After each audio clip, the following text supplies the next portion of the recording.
Coming up on Arirang News, South Korean President Yoon holds talks with Irish Prime Minister Leo Varadkar in Seoul, agreeing to expand bilateral cooperation in many areas, marking the 40th anniversary of ties between the two countries.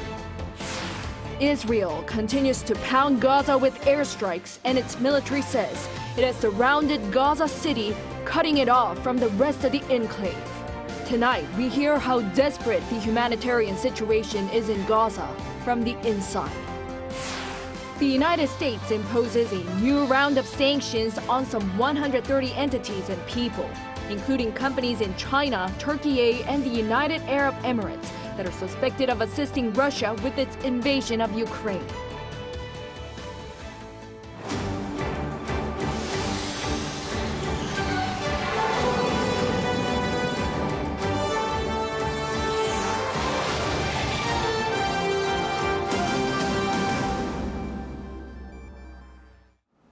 Good evening. It's 9 p.m. here in Seoul. Thank you for joining us on Arirang News. President Yoon and his Irish counterpart Leo Varadkar sat down for a summit as the two promised to extend economic cooperation.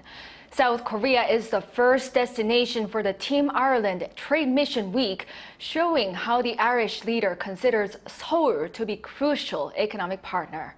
Our presidential office correspondent Kim Do-yeon starts us off. South Korea and Ireland are looking to strengthen economic cooperation. On Friday, President Yoon hosted Irish Prime Minister or Taoiseach Leo Varadkar at the Yongsan presidential office for a bilateral summit. The Irish leader arrived in South Korea on Thursday, the first destination for what's being called the Team Ireland Trade Mission Week. The summit comes with the backdrop of the 40th anniversary since the diplomatic ties were established, and as they consider each other an important partner in key areas including technology, climate change, and people-to-people exchanges. As the two exchange their views on how to expand economic cooperation, the top office says President Yoon wished to focus on the two strengths such as the biohealth industry. In addition, President Yoon touted the recent decision to expand the annual working holiday participants for Irish nationals to 800, as it will help with exchanges between future generations. President Yoon also showed gratitude for Irish soldiers fighting for the UN forces during the Korean War. While Ireland was not a member of the UN back then, young soldiers came with the British, the US, and other nations to participate. In fact, the two showed the will to cooperate in terms of future security as well. According to the top office, the Irish Prime Minister showed support for South Korea's efforts to denuclearize North Korea, as the two vowed to continue to support Ukraine. They also shared their views on the ongoing conflict in the Middle East. The security discussions were notable as South Korea is set to be a non-permanent member of the United Nations Security Council for 2 years starting next year, while Ireland recently served in the role in the years 2021 and 2022. And according to the Taoiseach's office, the Irish leader congratulated the president on Korea's election to the United Nations Security Council for the 2024-25 term. He also offered Ireland's assistance given their own recent term on the council. Kim Do-yeon, Arirang News.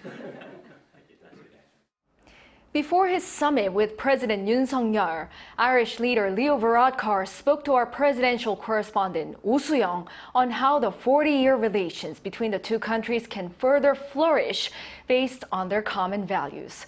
Here's our exclusive interview with the Irish Prime Minister.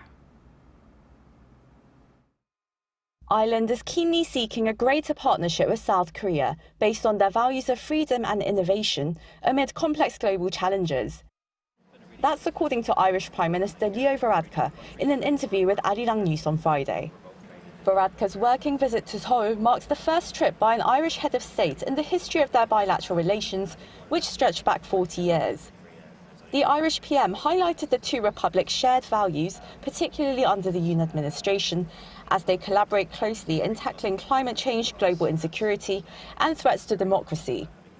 Given the rapidly changing geopolitical dynamics that we're seeing, including the European Union's sort of change of approach to the Indo-Pacific, you've actually updated your Asia-Pacific strategy. So In what ways do you see opportunities and also challenges for both Ireland and South Korea? Well, I think fundamentally the world is changing. The economic and political power is less concentrated in Europe and America and is now more multipolar. Asia being hugely significant politically and economically, much more so than would have been decades ago, but also a more dangerous world. You know, we see what's happening, for example, in the Middle East at the moment, the conflict in Ukraine, other parts of the world where there are potential flashpoints. And that's why I think countries that do very similar values need to work together, and the European Union and Korea have very similar values around free enterprise, around free trade, around democracy and human rights, and we really need to strengthen that relationship, and we're very keen as Ireland to be part of that.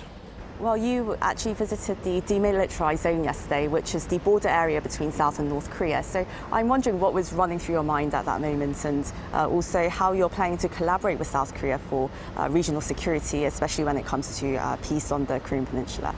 Well, it was fascinating to visit.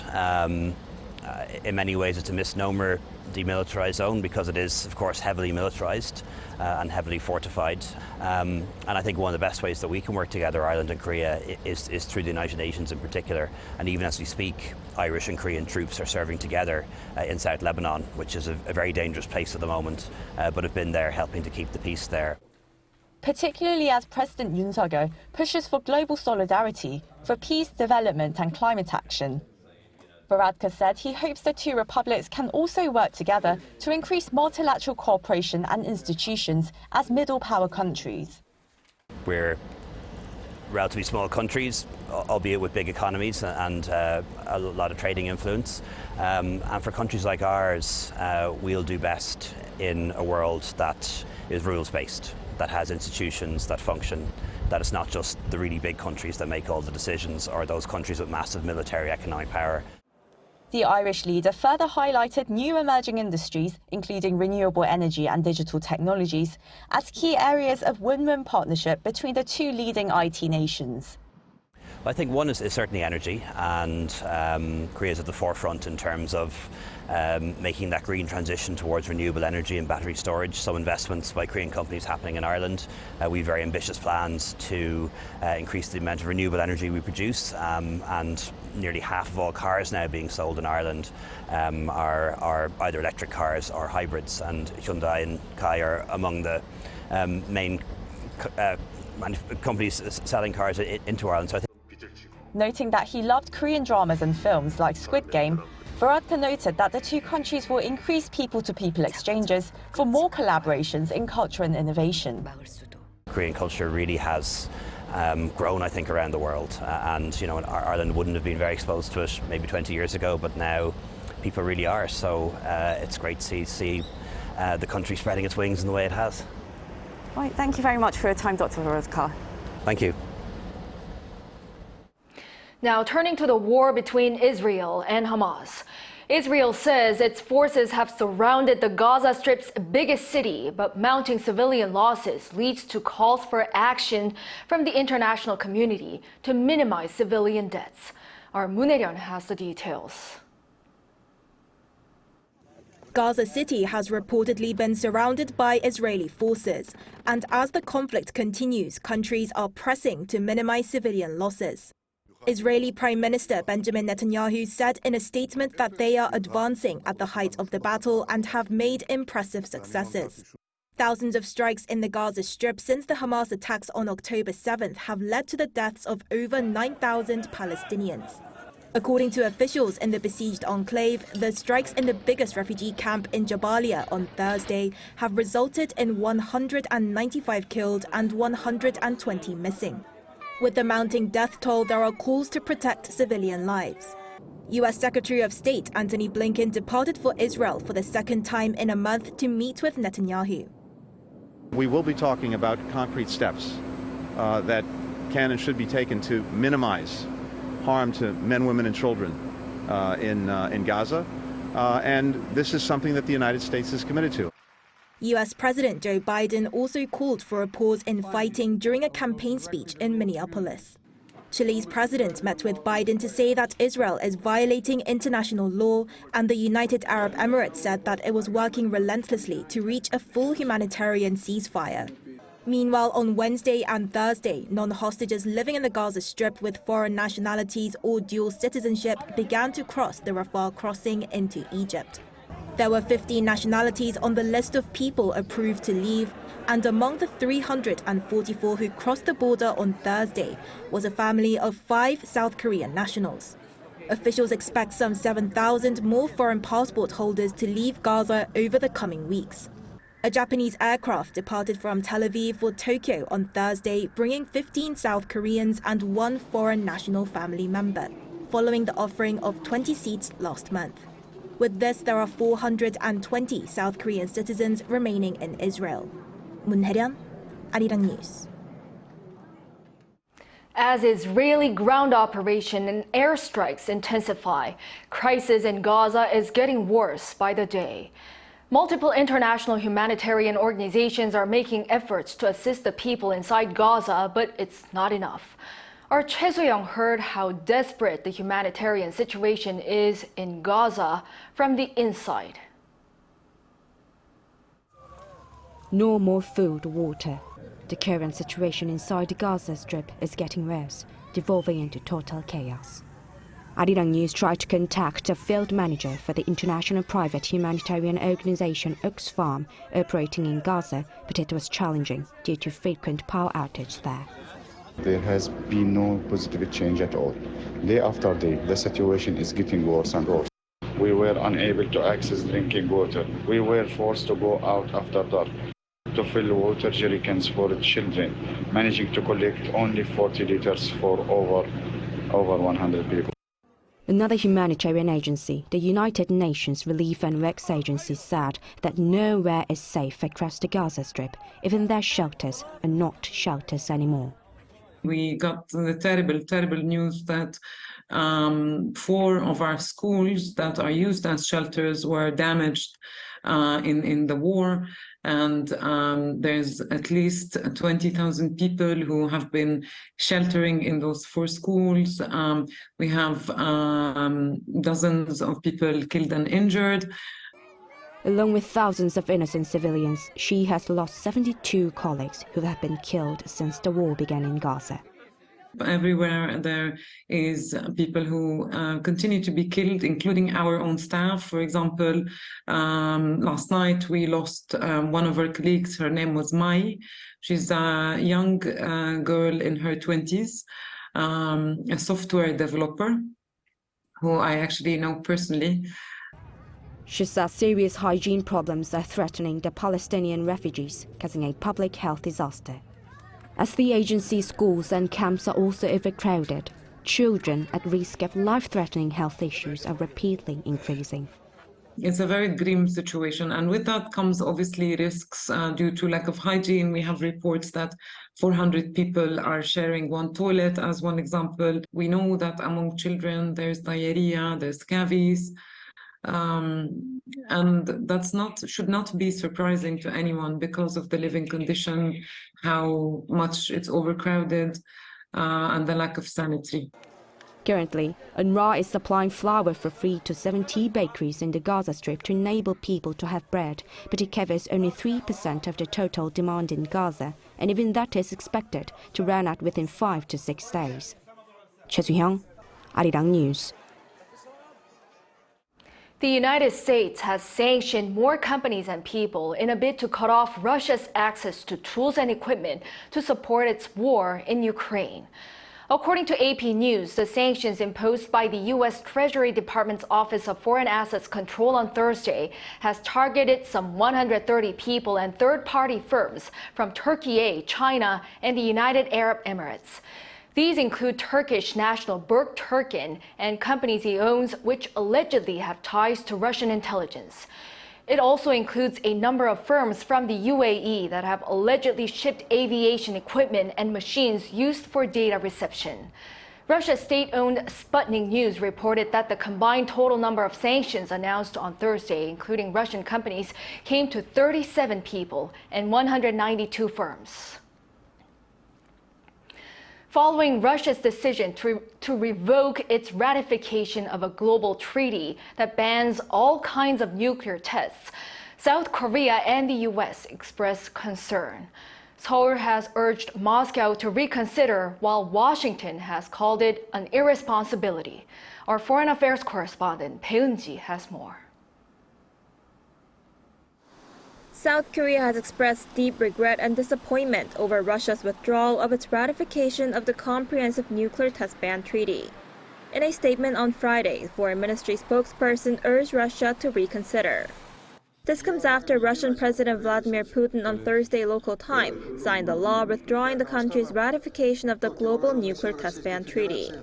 The legislation, which was passed unanimously in both the upper and lower houses of Russian parliament, revokes Moscow's ratification of the 1996 treaty that bans all nuclear explosions, including live tests of nuclear weapons, whether for peaceful or military purposes. The country has been arguing that the treaty was never effective because some key countries did not ratify it. Then, on October 6th, it announced its intention to withdraw from the treaty to mirror the position of the U.S., which has signed but not ratified the treaty. A long time ago, we signed and ratified, but the Americans did not ratify. To bring the situation to a common denominator, the President allowed for the possibility of revoking this ratification. Adopted by the United Nations in 1996, the CTBT has served as a key tool to prevent nuclear proliferation. But it hasn't been put into force as it still needs ratification from 8 specific countries. In addition to the US, China, Egypt, Iran, and Israel have signed the treaty but have not ratified it, and North Korea, India, and Pakistan have not yet signed it. In response to Russia's latest move, the U.S. Secretary of State Antony Blinken also expressed concerns, calling it an irresponsibility that represents Moscow's misguided efforts to heighten nuclear risks and raise tensions as it pursues its war against Ukraine. He also warned that Russia's actions will only serve to set back confidence in international arms control. Bae Eun-ji, Arirang News. Lights have been observed during the night at a North Korean space vehicle launching facility, suggesting that the regime could be preparing for what will be its 3rd attempt to launch a military reconnaissance satellite. Satellite images taken during the night released by NASA on Friday showed lights on the 19th, 21st, and 26th of last month in parts of the Seoul satellite launching station. Van de Pen, a former U.S. government weapons expert, said it was impossible to be certain that the North is about to launch a satellite just by observing the lights. But what is clear is that the regime is preparing for a launch from the site. U.S. Secretary of Defense Lloyd will be in Seoul later this month for an annual bilateral defense meeting. According to the Pentagon on Thursday, Austin will join Defense Minister Shin Won-sik for the Security Consultative Meeting and seek to reaffirm Washington's steadfast commitment to regional security. Austin is also poised to partake in an inaugural defense ministerial meeting involving UN command member states. His latest trip here is part of a 3-nation tour, including India and Indonesia, as the Biden administration looks to bolster its strategic presence in the Indo-Pacific region. The United States and China will hold climate talks in California this weekend to seek progress ahead of the COP28 climate summit in Dubai. The U.S. State Department announced on Thursday that climate envoy John Kerry will meet with his Chinese counterpart Xie Zhenhua from Saturday through Tuesday. The talks will be held at the Sunnyland Desert Resort on the eve of an expected U.S. visit by Chinese leader Xi Jinping. The State Department said the two sides will discuss enhanced implementation and ambition and efforts to promote a successful COP28. World leaders and climate negotiators will gather in Dubai from November 30th for the latest UN-led summit.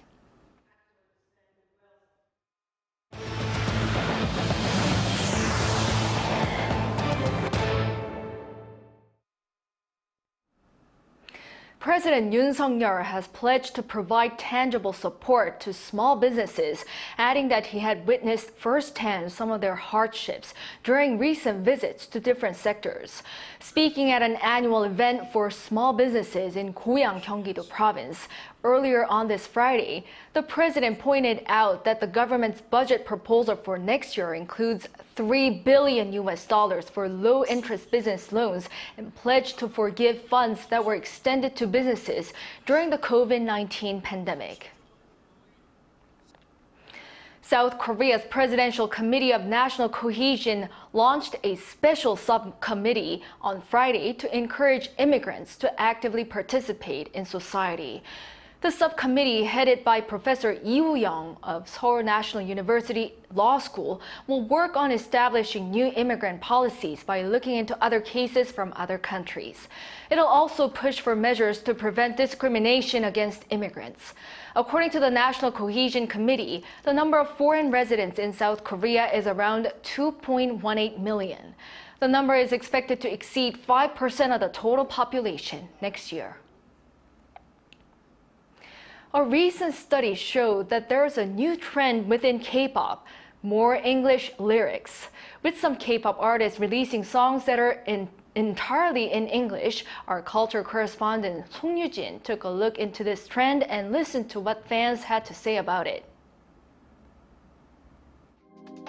I'm super shy, but wait a minute while I make you mine, make you mine. A side step right left to my beat.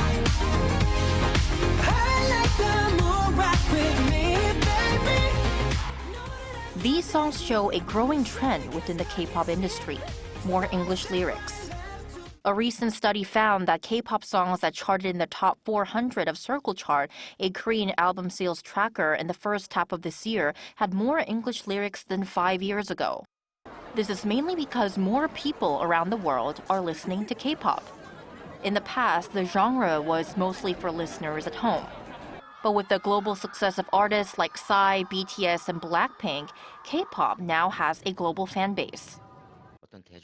The key to popular music lies in connecting with the audience. Incorporating English lyrics can help establish that connection in America and Europe. This way, K-pop can have a broader international appeal. This is also the reason why girl groups incorporate more English lyrics. Female K-pop stars tend to hold a more diverse global fan base than their male counterparts. They're using English more to reach a wider audience. The share of English lyrics in girl groups like Blackpink or New Jeans, who are targeting international markets, is higher than that of IVE, focusing on the local audience. What do fans think about this? Some welcome this change, while others raise questions about its necessity. I think it makes it more marketable to the English speakers internationally. So it makes K-pop more known to the other countries besides Korea. And I think most people listen to K-pop so that they can engage with Korean culture. So I think it would be nice to keep the two separate. I don't need to always know what every word means, because I think the difference between solely Western music versus K-pop music is that you get the sense, the tone, the feeling that they're trying to evoke in the song without even having to know what the meaning of the word is. And so with K-pop going global, the role of English lyrics is a subject of both celebration and debate among fans. Song Yu-jin, Arirang News.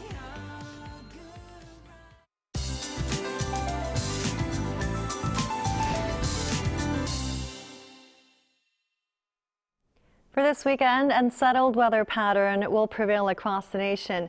For Gangwon-do Province and southern regions, showers will start tomorrow. By Sunday, rain will spread nationwide.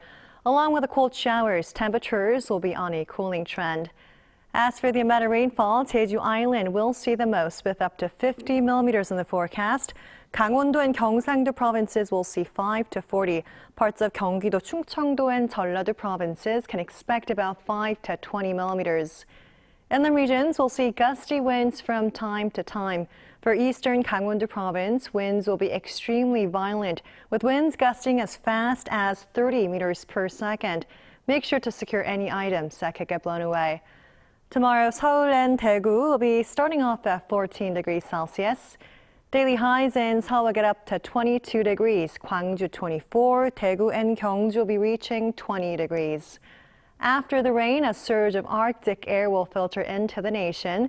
For next Tuesday and Wednesday, lows will be dropping to 4 degrees Celsius in Seoul. That's all for now, and here are the weather conditions around the world.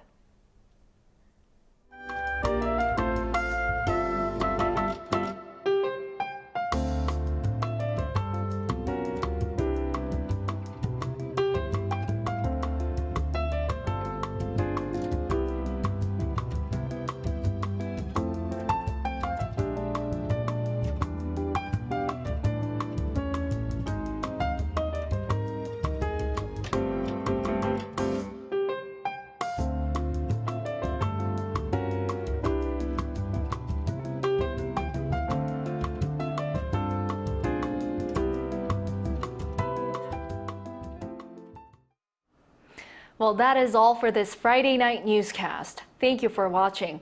Hope everyone has a great weekend and a good night.